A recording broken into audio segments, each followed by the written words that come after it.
সুপ্রভাত বন্ধুরা, কেমন আছো তোমরা সবাই? আশা করি তোমরা সবাই অনেক ভালো আছো, আর আমরাও বেশ ভালোই আছি।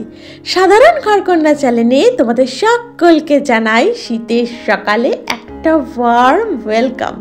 তো চলো তোমাদের নিয়ে শুরু করে দিই আবারও একটা নতুন ব্লগ।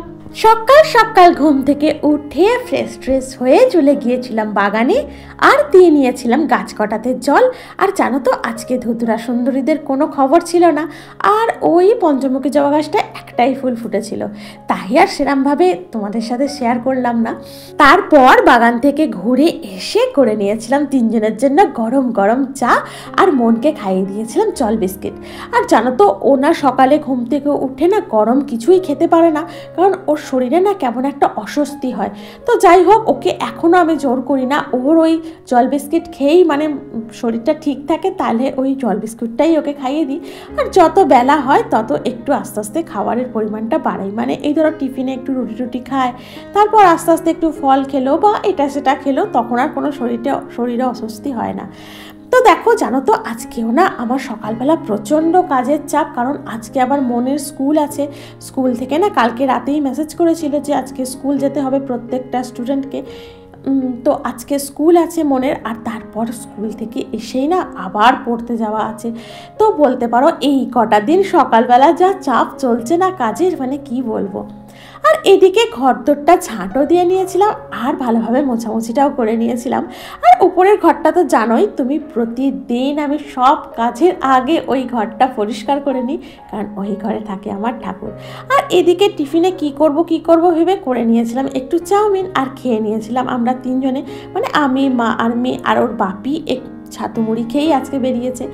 আর এদিকে বললাম না যে মানে মেয়ে স্কুল যাবে, তো ভাবলাম তাড়াতাড়ি করে দিই ওকে, মানে রান্নাটা, কারণ ও কখন বাড়ি ফিরবে, আবার পড়তে যাওয়া আছে, তাই ভাতটাও তাড়াতাড়ি বসিয়ে দিয়েছিলাম। আর আজকে জানো তো ভেবেছিলাম সকালে স্নানটা সেরে নেবো, কিন্তু যেহেতু এত চাপ এত তাড়া, তাই ভাবলাম থাক, আগে রান্নাটা তো মিটিয়ে নিই, তারপর স্নানটা সারবো।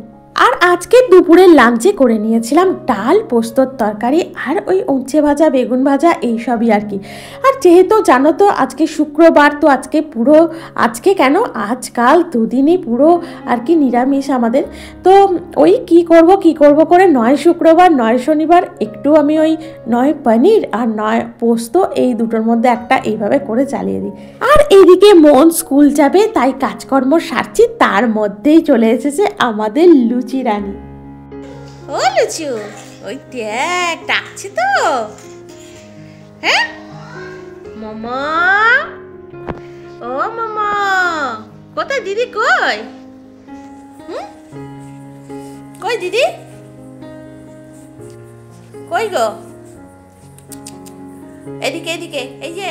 আর এত দুষ্টু হয়েছে ও যে কি বলবো। আর জানো তো দেখো, এখন সব সময় কিন্তু ওকে বেঁধে রাখতে হয়, মানে না হলে ঘরে এসে কোথায় যে ও চলে যাবে মানে খুঁজে পাওয়া যাবে না। আর এদিকের গেটটা যেহেতু একটু খোলা থাকে, তাই ভয় না, ও আসলেই আমি ওকে বলি মন আগে ওকে বেল্ট দিয়ে দে, কারণ আমি ওই রান্না করব না, ওর পিছন পিছন ছুটবো। আর এমনিতেই জানো তো এত কিউট, ও বাড়ি আসলেই আমার কাজের অনেক দেরি হয়ে যায়, কারণ ওই ওর দিকেই তাকিয়ে থাকি, ও কি করছে সেগুলোই দেখি, মানে এগুলো করতে করতে না আমার রান্নাটা আরোই দেরি হয়ে যায়। তো দেখো এদিকে মেয়ে স্কুল যাবে বলছি, মানে ভাবছিও তাই, আর ও এসছে, ওকে একটু আদর করতে গেলাম, আর এদিকে আবার একটু দেরি হয়ে গেল। তো দেখো করে নিচ্ছি লাস্টে পোস্তর তরকারি, মানে ওই আলু পোস্ত, জাস্ট সিম্পল একটু করে নিলাম। আর দেখো তোমাদের সাথে গল্প করতে করতে আমার রান্নাটাও কমপ্লিট হয়ে গেল। আর এদিকে দেখো আমার পোস্তর তরকারিটা কমপ্লিট হয়ে গেছে, আর এটাকে নামিয়ে নেব। আর কি জানো তো, যেহেতু মেয়েটাকে স্কুলে নিয়ে যাব, সেহেতু এদিকে খুব চটজলদি করছি, এদিকে একটু করে রান্না করছি, আর বেসিনে পড়ে থাকা সমস্ত বাসন টুকটুক করে সমস্ত কিছু মেজে নিচ্ছি। আর শুধুমাত্র এই কড়াইটা আর ওই গ্যাসের ঝিকগুলো আর খুন্তি সারাশিটা মাজলেই মোটামুটি আমার ঘরের সমস্ত বাসন মাজা কমপ্লিট হয়ে যাবে দুপুরের। আর এদিকে দেখো গ্যাসটা পরিষ্কার করে নিয়েছিলাম, আর তার সাথে চিমনিটাও তো রোজ পরিষ্কার করতে হয়, কারণ কি বলো তো একদিনও যদি আমি গাফিলতি করি না, তো তার পরের দিনকেই দেখবো আবার একটা মোটা তেলের আস্তরণ পড়ে গেছে। কারণ শুধু তো এই বেলা রান্না করলেই হবে না, আবার ওবেলা কিছু না কিছু রান্না তো করতেই হবে, তাই তেল জমে না একদম পুরো অপরিষ্কার হয়ে থাকে। আর সত্যি কথা বলতে কি, আগে জানো তো রোজ রোজ আমি পরিষ্কার যেহেতু করতাম না, ওই সপ্তাহে একদিন করে পরিষ্কার করতাম, তো ওই একদিনেই আমাকে যা বেগ পেতে হতো পরিষ্কার করতে। তো সেই দিন থেকেই আমি ভেবে নিয়েছি, না যতই যাই হয়ে যাক, যতই দেরি হয়ে যাক, আমি আগে এই চিমনিটাকে পরিষ্কার করব, তারপর মানে বাকি কাজগুলো সারবো।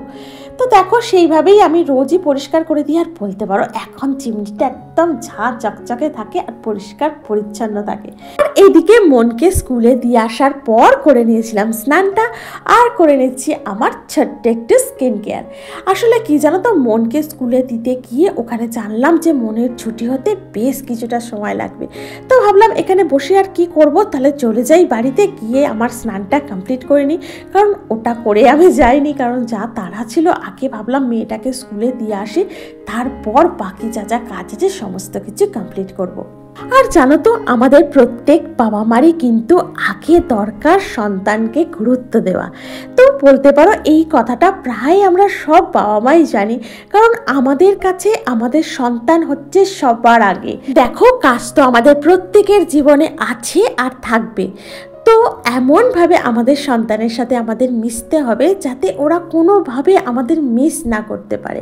মানে সবসময় যেন ওরা ভাবে যে হাত বাড়ালেই আমি কাউকে না কাউকে পাবো, নয় বাবাকে নয় মাকে। আর আমাদের বাবা মারও উচিত না হয় কিছুটা অপ্রয়োজনীয় তবুও কিছুটা সময় তাদের সাথে কাটানোর। আর দেখবে যখন কোনো ছোট বাচ্চা বাবা কিংবা মায়ের সাথে রাস্তা পার হয় বা রাস্তা দিয়ে হাঁটাচলা করে, তখন কিন্তু একটা হাত যে ওর বাবা ধরে আছে বা মা ধরে আছে, এটাই হচ্ছে তার সবথেকে বড় বিশ্বাস বা আস্থা।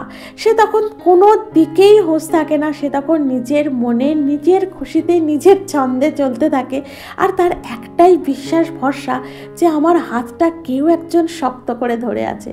তো আমাদের সন্তানেদের এটাই হচ্ছে আমাদের প্রতি মানে বাবা মার প্রতি বিশ্বাস আর ভরসা। তো দেখো, তোমাদের সাথে গল্প করতে করতে আজকের দুপুরের পুজোটাও আমার কমপ্লিট হয়ে গেল। তো জানো তো, পুজোটা করার পর চলে এসেছিলাম নিচে আর চলে গিয়েছিলাম মেয়েকে স্কুল থেকে নিয়ে আসতে। আর এদিকে দেখো, দুপুরের লাঞ্চের পর তোমাদের সাথে দেখা হচ্ছে একদম সন্ধ্যার আগের মুহূর্তে। আর দেখেছো মাঠে কত বাচ্চা খেলতে চলে এসেছে, আর ছোট ছোট বাচ্চা এত দুষ্টু করে মাঝে মধ্যে কি বলবো।